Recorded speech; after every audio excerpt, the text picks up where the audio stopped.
Meat Snacks 250, more Snacks 250, I should say, at Bristol is under a red. We've completed 221 laps, and the cleanup over in turn number 2 is progressing very well, and we should be going back to racing before too long. Meanwhile, Ray is with Mike Dillon.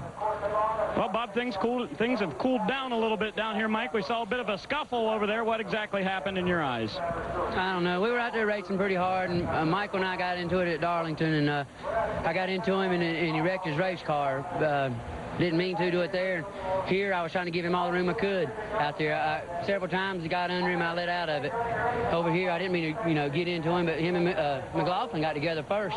They got sideways, and heck, I just hit him. I mean, I couldn't check up quick enough. And then he brings himself over here, and then I don't know what happened from there. That really don't matter. I'm sorry that happened. I'm just sorry for Detroit Gasket and Rocco Automation Dodge and MGM Brakes that our car's out now. I mean, I wouldn't try to hit somebody and take somebody out of a race, and let alone myself running up in 12th place from our starting position. So I hate he feels that way, and maybe we can get it worked out. Things happen in such a hurry here at Bristol. Yeah, I mean, they got together in front of me, and he slid sideways, and I mean, I tried to check up all I could. I couldn't help but hit him. I was right on him when they got sideways, so, he was mad about it, and, he come by and let it be known what was wrong with him, and when he, that's it. I don't know. I don't want to talk any more about that part of it. I just hate it for my sponsors, and I hate it for his sponsors. Have you had a chance to look at the race car? How bad is it? It's pretty bad. It tore up the car pretty good. It's the first car we tore up this year, and I just hate it for my crew, Dean Johnson and all the guys at the shop. They've given me great race cars all year, and we've been running up front, and it's going to knock us back out of the top 10, but we'll be back. So we'll be at Texas and run good there. Just, I hate it for the guys that have to work on these things more than I do myself and Michael. And guys, you can see by looking at some of these race cars just how much damage there is. An unbelievable amount of man hours goes into making these cars. Here's what they're talking about just a moment ago. Mike McLaughlin, we're right along with him. This is the onboard camera. Michael Waltrip trying to go on the outside, and McLaughlin comes up, squeezes him. Michael Waltrip has to get out of the throttle, is what it looks to me like, and Mike Dillon ran the back of him. Kyle? Yeah, and it's just exactly like Dillon said. No place for him to go. Once Michael made the commitment to go to the outside of the 34 car, as the 34 comes up, Michael's got to squeeze out or turn the 34 car into the outside wall. Michael squeezes up out of it a little bit. Dillon's there. They get together, and, I know we use this expression more than anything else, that's racing, but that really is. At Bristol, Tennessee, that's racing. Yep, you've got to expect things like that to happen. Bill? This is Bob Sutton, who co-owns the Barbasol Ford that Elton Sawyer's driving. We heard from Sandy Jones on his thoughts with 30 to go. Can Elton catch the 66? Well, I think catching him's not the problem. I think passing him's going to be the problem, Elliott Sadler's a great driver. Elton's doing a heck of a job. There's those guys are putting up a good race. It's kind of what I like to see. The Taurus is working out really good for us. We're having to figure it out on our own. We're not getting much help, but I think we got a really good race car here. I want to say hi to everybody back at Aikens Ford that's watching us, and thank everybody from our race team that's worked 7 days a week to get these cars where they are, and I really appreciate it. Keith Roberts Racing Engines, the most awesome power we got. All right, so it's Ford chasing Chevy in the closing laps of the More Snacks 250. Cars are rolling back to green flag action when you rejoin us in a moment. Are counting, and when they come down, they'll complete lap 225, so we'll have 25 laps to go.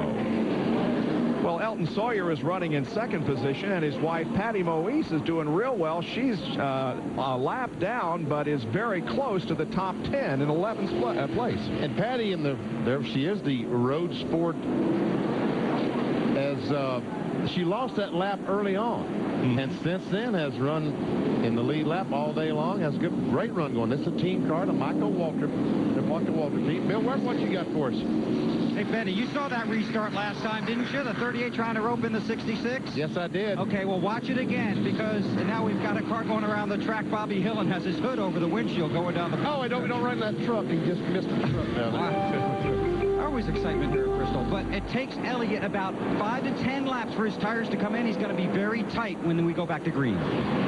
Yeah, that's a pretty messed up car, isn't it? It is that. Signals being given. 1 to go. Michael Waltrip's car is sitting on pit road down here in front of us. They're trying to get him back in the race. What more can you ask for out of a Busch race at Bristol? Yeah. You saw tore-up cars, scuffles in the backstretch. Guys get out, they scuffle for a while, then they get back in the car, and they go back out and make more laps. That red flag was good. That's like halftime. That's right. The last time, Elliott Sadler, I'll get this all mixed up. Elliott Sadler drives a 66. Elton Sawyer drives a 30. The last time on the restart, down the backstretch, Elton Sawyer, the 38 car, got a great run on the 66. And as Bill Weber said, the 66 of Elliott Sadler having trouble getting his car up to speed for the first 4 or 5 laps after a restart. Only 23 laps to go. Get ready. Get ready. Get set. Go, go, go.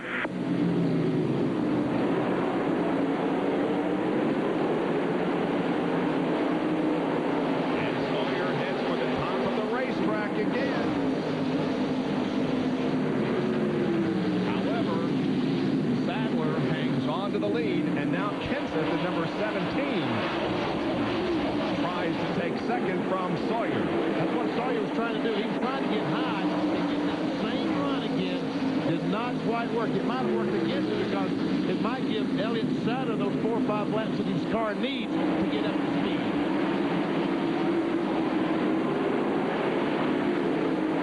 Elton Sawyer's not letting Sadler get away.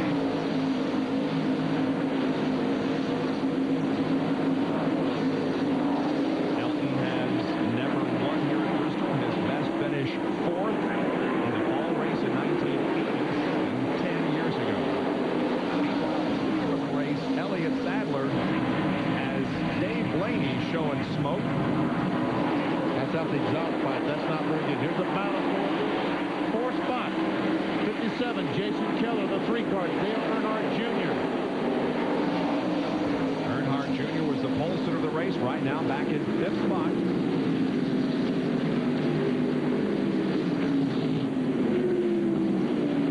And Jr. looking to the inside. Jason Keller holding him off. Here's Dick Trickle's view. He's back in 14th spot, 2 laps down.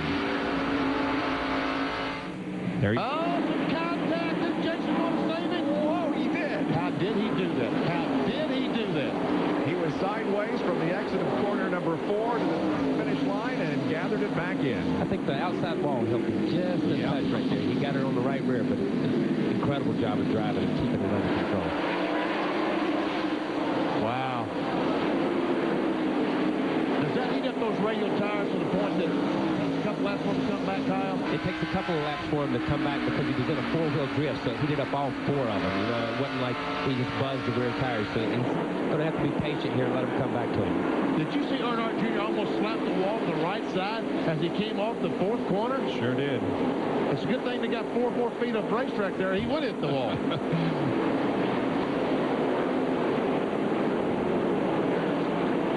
Earnhardt Jr. running 4th. Keller is 5th. Just a moment ago, this is what we're talking about, Jason Keller. Looked like he was going to lose it. Earnhardt Jr. comes up, and right there, just a little contact. Enough. Watch the 57. Watch this. And you're right, Kyle. The wall straightened him up.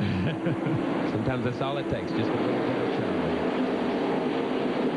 Jason Keller has 5th spot now. And Ray is with Tony Stewart, one of the victims of that big crash over in 2. I sure am, Bob. And Tony, I wanted to know from your perspective what happened out there on the racetrack. Well, it happened about 4 or 5 cars in front of us, but Buckshot said he cut a right front and got up in the lead lap cars, and you know, we tried to get down under him once he got slowed down, but I couldn't get slowed down enough to get under him without hitting him in the with the right front. You missed 1 race this year, and then your teammate goes out and wins in the doggone car. Yeah, and I go out and run second, so I don't know if I'm going to let him do that much more, but Bobby and everyone was telephonic. They did a great job last week, and they gave me a great race car this week. We had a motor lay down on us yesterday, and they made changes there, and we made about 15 chassis changes, so we made us a better race car today. When's your next Busch race? Next week in Texas. Good luck. That's Tony Stewart, guys. No more IRL races until the Indianapolis 500, so Tony will spend a while driving in the Busch Series.